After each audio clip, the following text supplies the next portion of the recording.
I'm here at the UFO crash site, which hasn't been open to the public for 71 years. In 1947, a man by the name of Marcel says that this is where he saw a UFO crash, and along this 2-mile stretch is where they say they found a ton of unearthly debris. The last living witness to the Roswell incident says he has spent a lifetime carrying a secret too dangerous to tell. Now, with his life nearing its end and nothing left to lose, he has finally decided to speak. Before anyone could stop him, he left behind a sworn, notarized statement describing what he claims he saw in the New Mexico desert. In 1947, an account that directly challenges the official explanation that has stood for decades. If his story is true, everything we've been told about Roswell may have been only the beginning. The affidavit that was never meant to be read while he lived. In the early morning of July 1947, something crashed on a remote ranch outside Roswell, New Mexico. Within hours, soldiers sealed off the area, civilians were ordered to stay away, and strange metallic debris was quietly collected and taken to Roswell Army Airfield. Then came one of the biggest reversals in modern history. The U.S. Army first announced it had recovered a flying disc, only to retract the statement less than 24 hours later, insisting the wreckage was nothing more than a weather balloon. That abrupt change created a mystery that has endured for nearly 80 years and placed one man at the center of the story from the very beginning. Most people who talk about Roswell are repeating something they read online or saw in a documentary 20 years ago. But Walter Haut was the man who typed the original press release on July 8, 1947, the one that told the world the military had recovered a flying disc near Roswell. That single page of text triggered headlines across the globe before the story was yanked back the very next day and replaced with a weather balloon explanation. For decades, Haut told interviewers the same calm version of events. He said he wrote what Colonel William Blanchard told him to write. He said he never personally saw any wreckage or any craft. He stuck to that line through every interview, every documentary appearance, every casual question from a curious stranger. Then he did something that nobody expected. He wrote a sealed, notarized affidavit and gave it to his family with strict instructions. Do not open this until after my death. When that document was finally unsealed, it told a completely different story. Haut described a morning staff meeting at the Roswell Army Airfield where pieces of unfamiliar debris were passed around the table. He described material that was paper-thin but impossibly strong, covered in symbols that no one in the room could identify. He then described being taken by Colonel Blanchard to Hangar 84, which was under heavy armed guard. From inside that hangar, Haut said he observed an egg-shaped metallic object roughly 12 to 15 feet in length and about 6 feet high. It had no windows, it had no visible seams, it had no exhaust ports or markings of any kind, and near that object, covered by canvas tarps, were small bodies with heads that appeared disproportionately large compared to their frames, roughly the size of 10-year-old children. Blanchard gestured with his arm to indicate a height of about 4 feet. Haut wrote that a temporary morgue had been set up and that the material from the crash had tested negative for radioactivity. He ended the affidavit with a plain, unqualified statement. He believed he had seen a craft and its crew from somewhere beyond Earth. Now think about that for a second. This was not some random person trying to sell a book. This was the man who had written the original press release. He had been at the center of the story from the very first hour, and he waited until he knew he would never have to face a camera or a courtroom before he put the real version on paper. That tells you something about the kind of pressure these men lived under for the rest of their lives. What fell on the Foster Ranch? Before any affidavit existed, before any conspiracy theory took root, there was a rancher named Marcel and a field full of material that did not make sense. In early July of 1947, Marcel was riding across the Foster Ranch, a remote stretch of high desert northwest of Roswell, when he came across a wide scatter of debris. It covered an area that witnesses later estimated at several hundred yards. The material included strips of rubber that had darkened and turned brittle in the sun, pieces of foil that had a strange resilience when crumpled, lightweight sticks, and sheets of tough paper held together with tape that carried faint floral patterns. Brazel gathered some of the material, brought it into town, and showed it to Sheriff George Wilcox. Wilcox called the Roswell Army Airfield. Within hours, Major Jesse Marcel and a team from the Counterintelligence Corps drove out to the ranch. They walked the debris field, they collected everything they could, and they brought it back to the base of the 509th Bomb Group, which at that time was the only nuclear-capable military unit on the planet. The next morning, Public Information Officer Walter Haut released the statement that would make history. The Army had recovered a flying disc. The story ran in papers across the country. Then, almost overnight, the narrative changed. The debris was flown to Fort Worth, Texas, where Brigadier General Roger Ramey held a press conference. Reporters were shown crumpled foil and wooden frames. The official line became clear. It was a weather balloon. Photographs from that press conference still exist, and the material in those photographs is consistent with known radar reflectors of that era. But Jesse Marcel, the intelligence officer who had personally handled the original debris, told a very different story years later. He said the material shown to the press in Fort Worth was not the material he had picked up on the ranch. He said the substitution happened deliberately, and he said the debris he recovered had properties that did not match any conventional material he had ever encountered. Brazel himself, after spending days in military custody and questioning, gave a revised public statement and then went quiet for the rest of his life. The official explanation eventually settled on Project Mogul Flight 4, a classified high-altitude array of neoprene balloons, sonobuoys, and corner reflectors launched from Alamogordo as part of a secret program to detect Soviet nuclear tests. The classifications surrounding Project Mogul explained why the military moved so quickly to shut down the flying disc story. It did not explain why the men who had handled the debris continued privately to describe something that bore no resemblance to what the cameras had been shown. The second site nobody was supposed to know about. The debris field on the Foster Ranch was only part of the story, and this is where the accounts begin to converge in a way that keeps even the most skeptical researchers up at night. Multiple late statements from military personnel and their families describe a second location, roughly 30 to 40 miles north of Roswell, where something else came down. Haut's affidavit placed an object at this second site. Family members of other base personnel described hearing about, or in some cases, seeing an impact area where the ground showed compression marks rather than a violent explosion crater. The object at this location was described as intact or nearly intact, different in shape and condition from the scattered debris on the ranch, and this is where the body descriptions come in.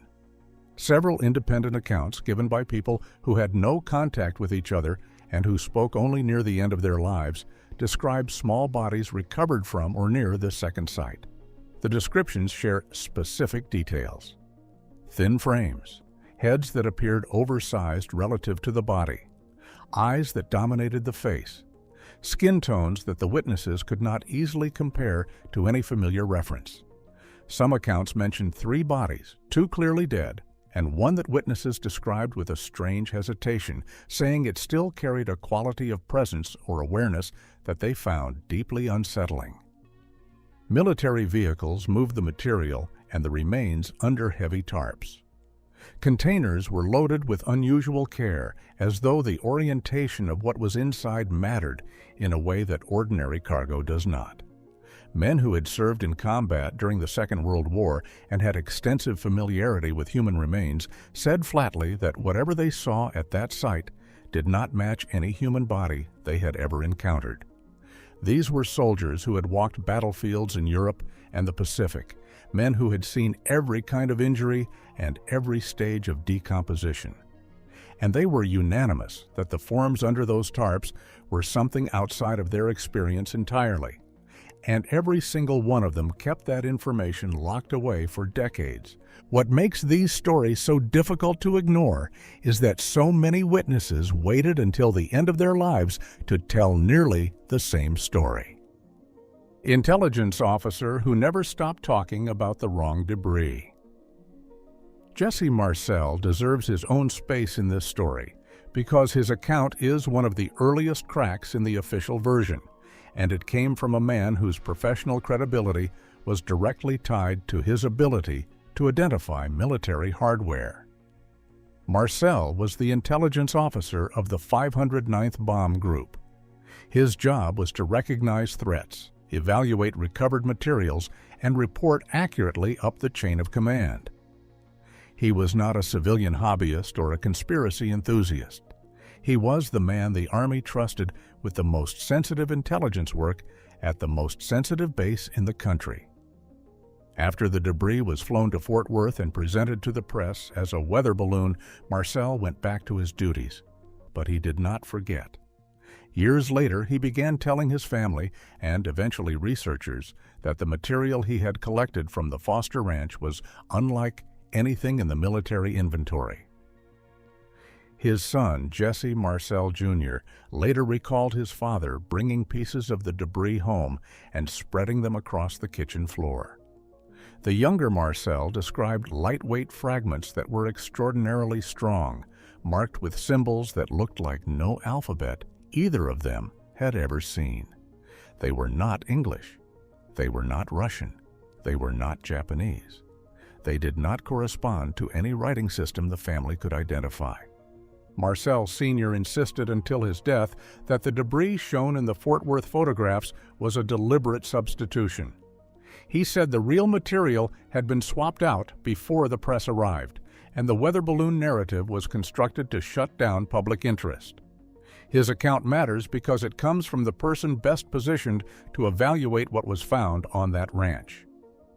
If Marcel was wrong, then the most qualified intelligence officer at the most important military installation in the world could not tell the difference between a balloon reflector and something genuinely unusual. That is a staggering claim to make about a man whose entire career depended on his ability to assess unfamiliar materials and identify potential threats.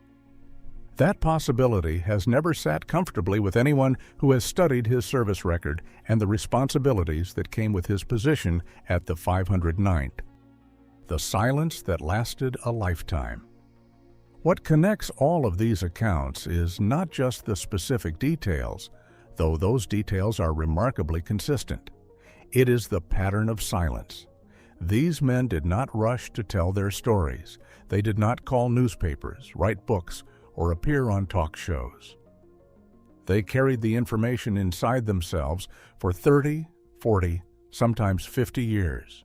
And when they finally spoke, they almost always gave the same reason. They had been warned, in terms that left no ambiguity, that discussing what they had seen would bring consequences they did not want to test. Some described signing documents. Others said the warning was delivered verbally, with a tone that made paperwork unnecessary.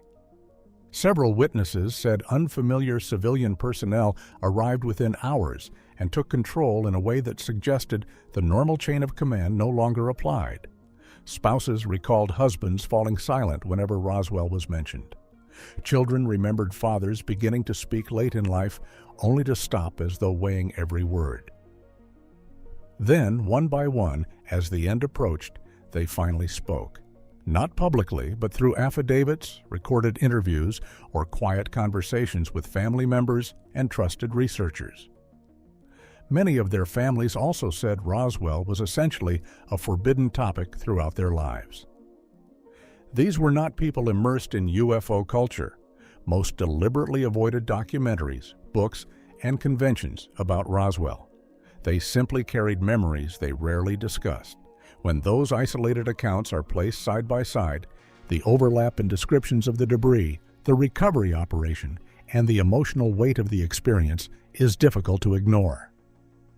Before anyone dismisses the official explanation, it deserves a fair hearing because it is not without evidence. The United States Air Force published two major reports on Roswell. The first, released in 1994, concluded the debris recovered from Foster Ranch was part of Project Mogul, a genuine classified Cold War program. Its purpose was to detect Soviet nuclear tests using long trains of high-altitude balloons carrying acoustic sensors. These balloon arrays included neoprene balloons, metallic radar reflectors, lightweight balsa wood frames, and adhesive tape that sometimes featured decorative floral patterns. According to the Air Force, the military's sudden shift from announcing a flying disc to calling it a weather balloon happened because revealing Project Mogul would have exposed a sensitive intelligence operation.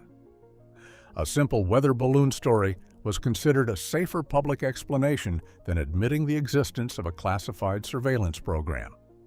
The second Air Force report, released in 1997, addressed the long-standing claims about bodies. It argued that many witnesses had unintentionally merged later memories with the events of 1947. The report pointed to high-altitude dummy drop tests conducted during the 1950s and early 60s, where unusually proportioned anthropomorphic dummies were dropped from aircraft and recovered by military teams.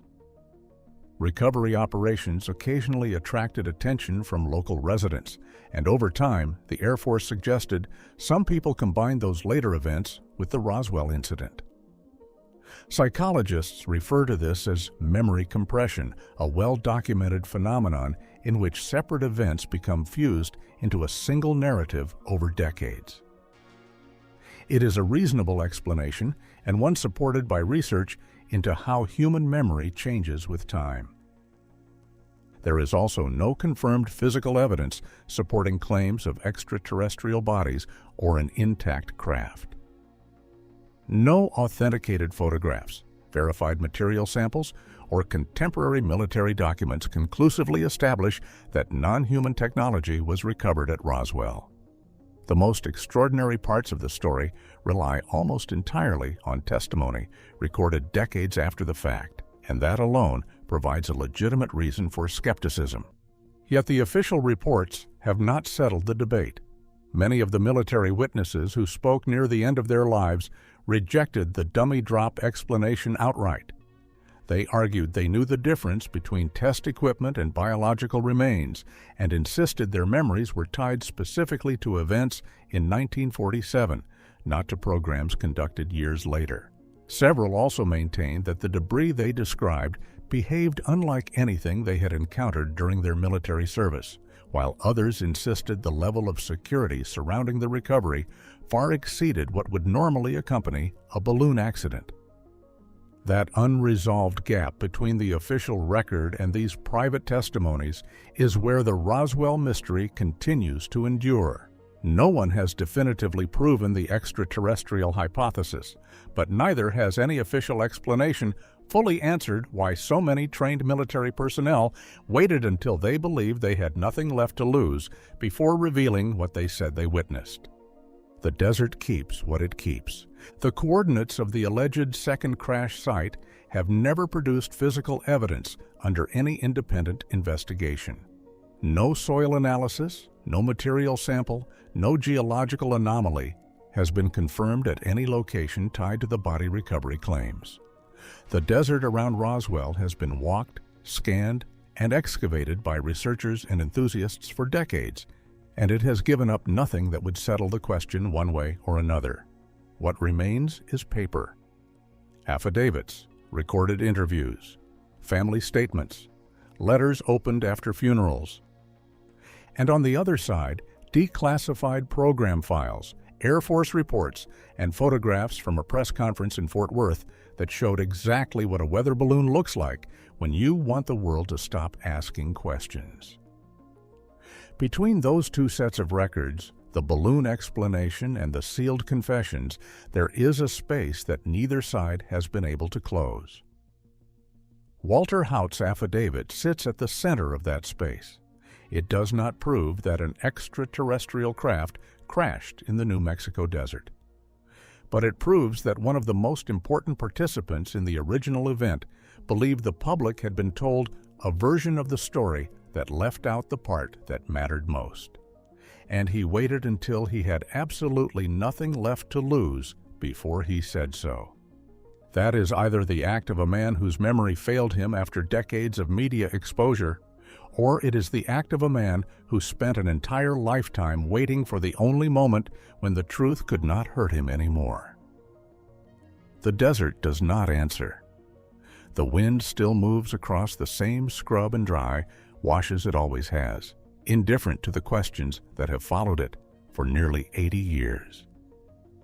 Whatever was there in the summer of 1947, if anything beyond a balloon train ever was, has either been removed under conditions of total secrecy or buried beneath decades of institutional silence and the slow erosion of living memory.